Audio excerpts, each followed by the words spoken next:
আপনার সবাই সঙ্গে ছিলেন, কাজে আমার নতুন করে বলতে হবে না। যা যা দৃশ্য, যা যা কথাগুলো বলা হয়েছে, এটা বর্ণনা যদি দিতে হয়, শব্দ যদি ব্যবহার করতে হয়, তাহলে বলতে হবে একটা বিভৎস দৃশ্য। এটা মানুষের মনুষ্যত্ববোধ বলে কোনো জিনিস আছে, সেটার থেকে বহু গভীরে নিয়ে গেছে। এটা নিশ্চিন্ন করার জন্য মনুষ্যত্ব অর্জন করে না, নৃশংস প্রতিটি জিনিস যে হয়েছে এখানে, যতটাই শুনি অবিশ্বাস্য মনে হয়। এটি কি আমাদেরই জগৎ, এটি কি আমাদেরই সমাজ? আমরা এটা বললাম, এবং যারা নিগৃহীত হয়েছে, যারা এটা শিকার হয়েছে, তারাও আমাদের সঙ্গে আছে। তাদের মুখের থেকে শুনলাম কিভাবে হয়েছে। কোনো ব্যাখ্যা নেই। এটা ব্যাখ্যা থাকলে কিছু একটা হলে মানুষ বোঝে যে এটার কারণ ছিল।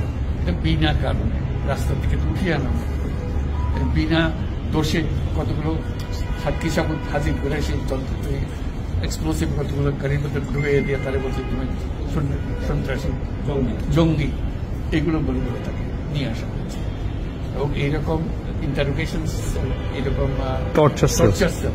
টর্চার সেল সারা বাংলাদেশ জুড়ে আছে, সেটাও শুনলাম আজকে। আমার ধারণা ছিল যে এখানে আয়নাগর বলতেছি কয়েকটা আছে, এখন শুনতেছি আয়নাগরের বিভিন্ন ভার্সন সারা দেশ জুড়ে আছে।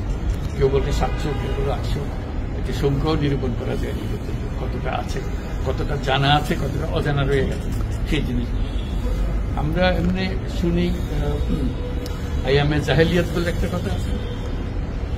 এই গত সরকার এই আইএমএ জাহেলিয়াতকে প্রতিষ্ঠিত করে গেছে সর্বক্ষেত্রে। এটা তার একটা নমুনা। আর আমি কমিশনকে ধন্যবাদ জানাচ্ছি, তারা বহু কষ্ট করেছে। অন্যান্য কমিশন তো তারা করেছে, অন্তত তারা নিজেদের ঘরে বসে করতে পেরেছে। এদেরকে গুম কমিশনের যেটা, তারা কোদালা এগুলো আবিষ্কার করার জন্য আসতে হয়েছে, তাদেরকে বের করার জন্য। কিসের মধ্যে গিয়েছিল, কারা কি করেছে, এখনো ধ্বংসাবশেষ আমরা দেখতেছি। কাজে আমরা দেশের যে চূড়ান্ত অবনতি, চূড়ান্ত রূপ দেখলাম সর্বক্ষেত্রে, এটা তার একটা প্রতিচ্ছবি।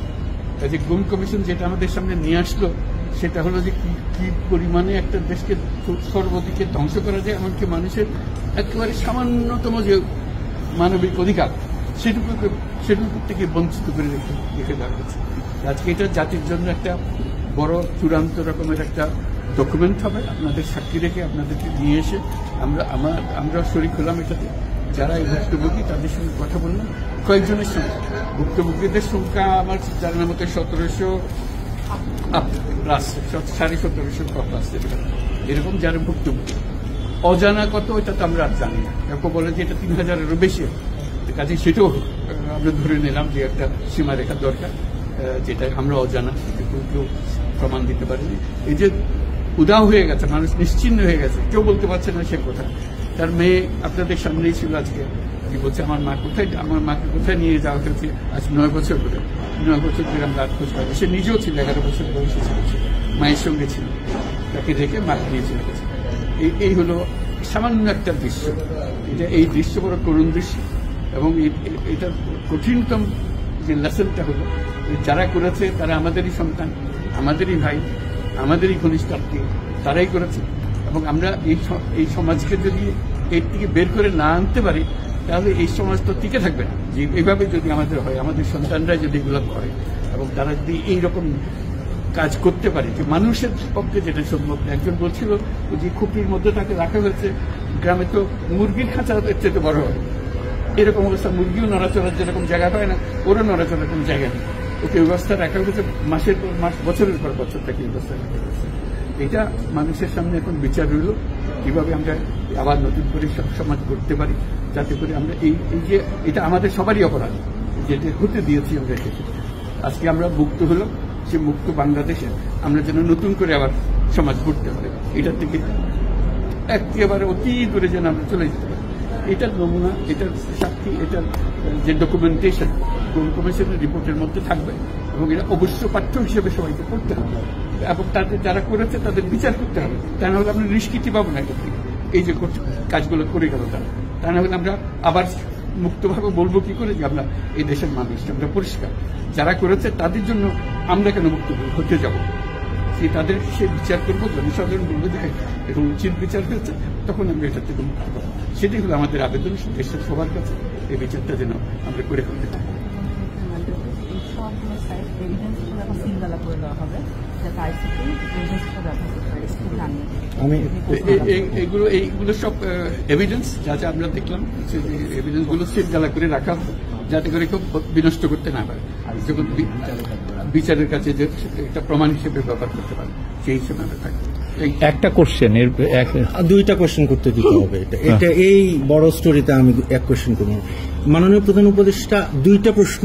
প্রথমটা হলো যে আপনার পাশে যে দুইজন আপনার ক্যাবিনেটের মেম্বার দাঁড়ায় আছেন, দুইজনেই কিন্তু জিআইসি বা আয়নাঘরে বন্দী ছিলেন, আজকে তারা আইডেন্টিফাই করছেন, এবং আমরা আরো কয়েকজন সার্ভাইভারের সাথে কথা বলছি, এবং তারা যারা বেঁচে আছেন, ফিরে আসছেন, তারা বলছেন যে তারা রাষ্ট্রের কাছে একটা উপযুক্ত ক্ষতিপূরণ চান, কারণ এগুলো প্রতিটা মামলাতে ওনাদের এক একজনের লক্ষ লক্ষ টাকা খরচ হয়েছে, এবং আপনার সরকার থেকে গুমের সার্ভাইভার এবং গুমের শিকার ভিকটিম ফ্যামিলিদেরকে কোনো ক্ষতিপূরণের কোনো চিন্তা আপনাদের আছে কিনা, এটা আমার প্রথম প্রশ্ন। ক্ষতিপূরণ হিসেবে আমরা দেখিনি, আমরা দেখছি যে ন্যায় বিচারটা তার জন্য হয় অতি তাড়াতাড়ি হয়, যে বিচার দীর্ঘসূত্রিতা করে থাকবে, সেই জন্য এটা থেকে নিষ্কৃতি পায়, এটা আমাদের ফার্স্ট প্রেফারেন্স। তারপর দেখা যাবে তাদের কি করা যেতে পারে। আচ্ছা, মাননীয় প্রধান উপদেষ্টা, আরেকটা প্রশ্ন হলো, আপনারা বলছেন যে এটা সিলগালা করে দিবেন, কিন্তু একটা খুবই ব্যক্তিগত একটা রিকোয়েস্ট, এটা হাজেরা বেগম, উনি মায়ের ডাকের প্রতিষ্ঠাতা, যে সংগঠনটা সবচেয়ে বেশি গুম নিয়ে কাজ করছে, এবং উনি র্যাব 1 হেডকোয়ার্টারে, যেটা ডিজি শহীদ মহোদয়, উনিও এটা সম্পর্কে অবগত, উনি মাসের পর মাস এখানে ঘুরছেন তার ছেলের সন্ধানে, উনি আর ওনার মেয়ে একটু এই জায়গাটা ঘুরে দেখতে চান, এটা অনুমতি আপনারা দিবেন কিনা? বিষয়টা গুম কমিশন, এটা মানে গুম কমিশনকে যদি আমরা বলি,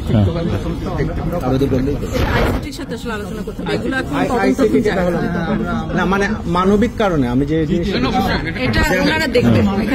কিভাবে অর্গানাইজ করা হবে আসে, কারণ উনি এখানে অনেকবার আসছে এবং কথাবার্তা দেখা ভালো, তার অন্তত মনে একটু পরিষ্কার স্যার, এটাই মানে এই ভদ্র মহিলা তার জীবনটা ফিরিয়ে দিতে পারবো না, যে জীবনের মাধ্যমে সে গেছে, অন্তত দেখলে মনে সান্ত্বনা হবে। আমি জায়গাটা দেখে এসেছি, ওই মেয়েটা, যে বাচ্চা মেয়ে বলতেছেন, আমার মাকে আর দেখতে পেলাম না, কোথায় চলে গেল, আজ পর্যন্ত কেউ খবর দিতে পারলো না, সে বেঁচে আছে না মরে গেলে কোথায় আছে।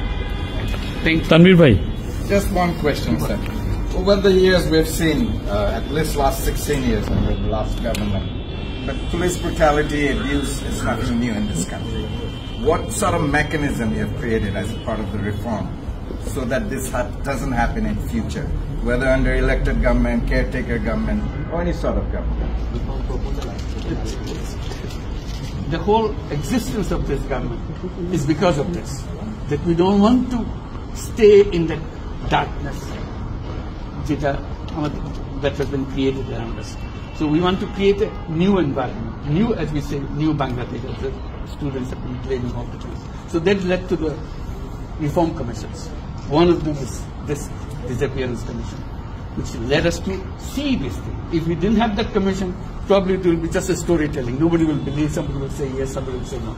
Now they have concrete proof, and now they will go to the justice. So this is one step. And then what happens to the rest of the institutions? You are dealing with something that have done. Will this be repeated in future?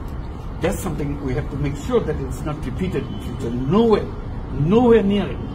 This is the worst ever in the whole world possible. So we don't want to have anything to do with it. We'll be as normal as any civilized human being could be. So that's our commitment. That's what the reform commissions are all about. And since you asked the question, I'm very grateful to the commission for taking the trouble. It was not an easy job. They had to fight in all directions to discover. This is the whole discovery mission. It's not as simple going and taking evidences and writing reports about it. So they have to really detect this in a very serious way. And they're still worrying about whether we can keep the evidences as they are after all this thing happened. So this is our commitment. We want to create that society and that world for us. Thank you so much. Thank you.